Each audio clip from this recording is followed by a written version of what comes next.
سأقبل يا خالقي من جديد كما أنت مني إلهي تريد، وأرجو إذا أنت تقبلني جنان الخلود ومنك المزيد.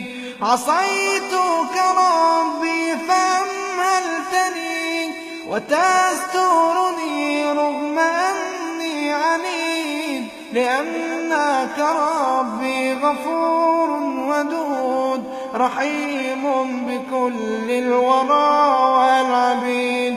أتيتك يا خالقي باكيا ودمع الأسى كل حين يزيد، فقد قلت في الآية لا تقنطوا وإن تعف عني فذا يوم عيد.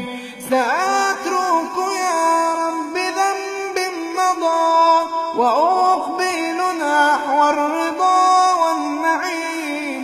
أحبك ربي وهذا رجاي بأنك تقبلني يا كريم، بأنك تقبلني